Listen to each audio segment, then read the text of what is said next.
Hello friends, welcome to my channel Technical Arcade. Myself Arnab Kundu. Today we'll discuss the topic ER diagram, means entity relationship diagram. I will discuss elaborately this particular topic. So go to the computer screen.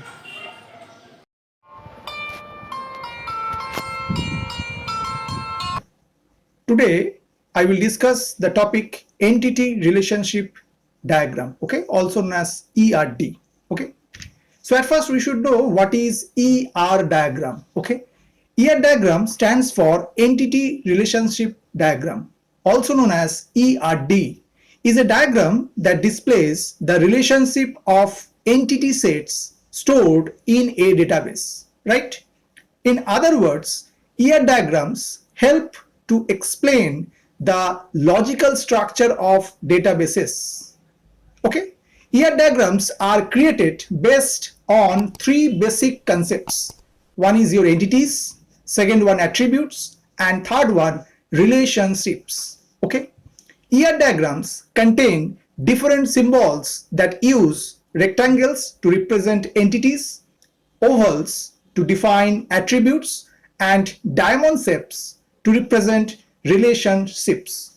Okay, actually, ER diagram looks very similar to the flow chart. Okay. However, ER diagram includes many specialized symbols and its meanings make this model unique, right?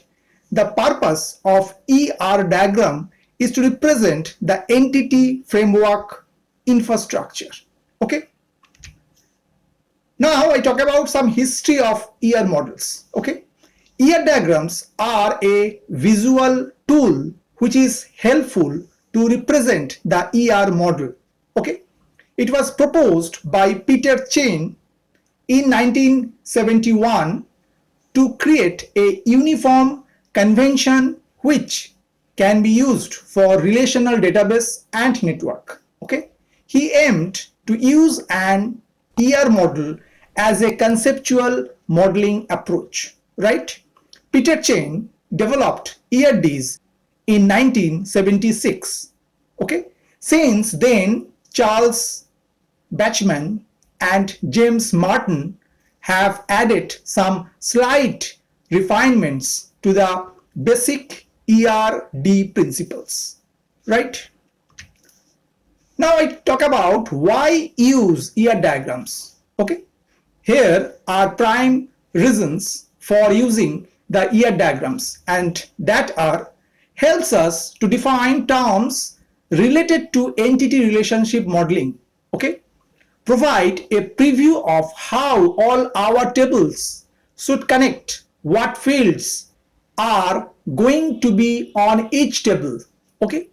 Helps to describe entities, attributes, relationships. Okay. ER diagrams are translatable into relational tables, which allows us to build databases quickly. Okay. ER diagrams can be used by database designers as a blueprint for implementing data in specific software applications, right? The database designer gains a better understanding of the information to be contained in the database with the help of ER diagram. Okay, ER diagram allows you to communicate with the logical structure of the database to users. Okay. Now I talk about ER diagrams, symbols and notations. Okay. First is the rectangle. This is the rectangle. Represents entity types. Okay. Double rectangle represents weak entity types. A weak entity is a type of entity which does not have its key attribute. It can be identified uniquely by considering the primary key of another entity. Okay. Next one, ovals. This is your ovals, represents attributes. Okay. Next one, diamonds. This is the diamonds, represents relationship types. Next one, this is your double diamonds. This is your weak relationship, represents weak relationship types. Next one, lines. It links attributes to entity types and entity types with other relationship types. Okay. Next one, primary key. Attributes are underlined.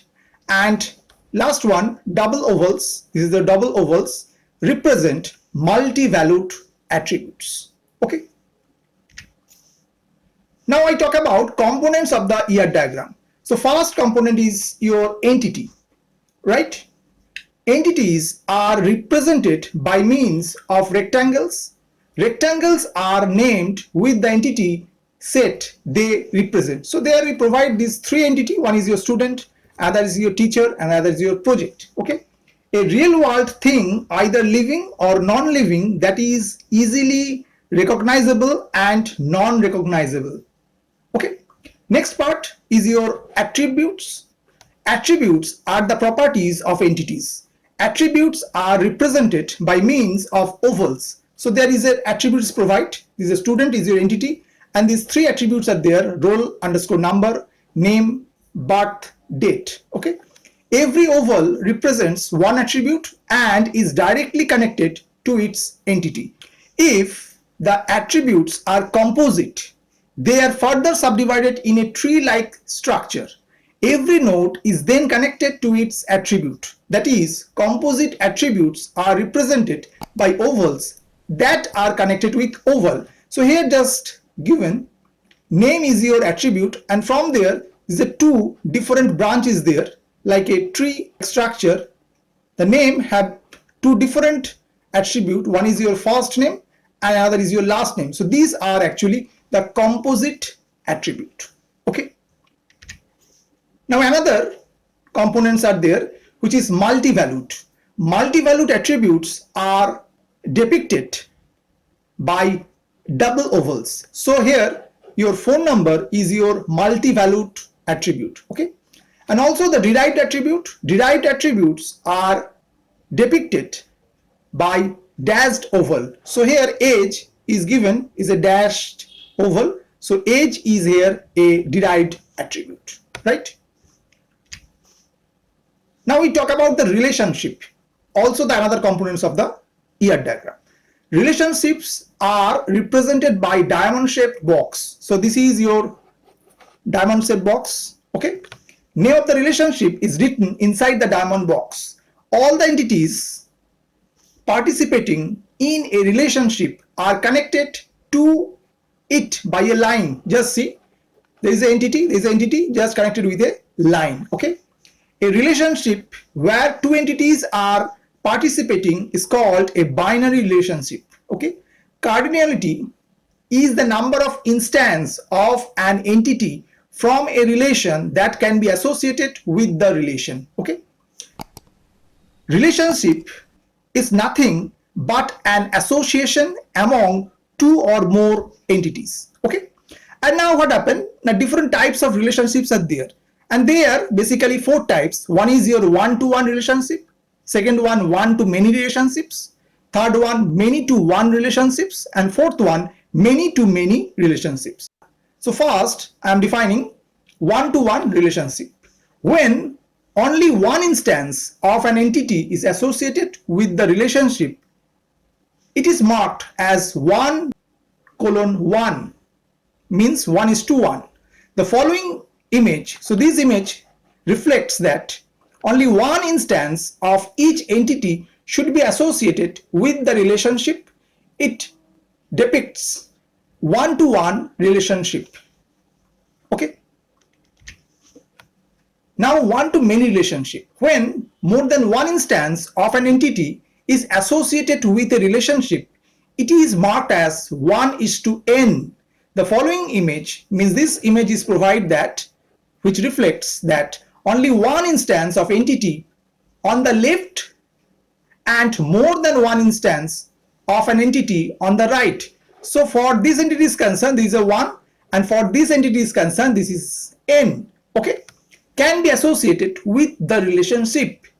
It depicts one-to-many relationship. Okay. Now talk about many-to-one relationships. When more than one instance of entity is associated with the relationship, it is marked as n:1. Okay, means n:1. The following image just given, this entity have this n and this entity have this one means reflects that more than one instance of an entity on the left and only one instance of an entity on the right can be associated with the relationship. It depicts many to one relationship. Okay. Now, the another type of relationship is that many to many. The following image provides the many to many relationship. What it reflects that more than one instance of an entity on the left and more than one instance of an entity on the right can be associated with the relationship. That's why n is to n. It depicts many to many relationship. Okay. Now we talk about some participation constraints. So first I am talking about total participation. For the case of total participation, each entity is involved in the relationship and total participation is represented by double line. So this is the example of your total participation. And for case of partial participation, not all entities are involved in the relationship. Partial participation is represented by single line. So this is the picture where we provide the partial participation. Okay. So in my upcoming videos, there will be the continuation part of ER diagram. So keep watching my channel Technical Arcing. Thank you. I hope that you have understood today's topic. For more videos, keep watching my channel Technical Arcing. Thank you and bye bye.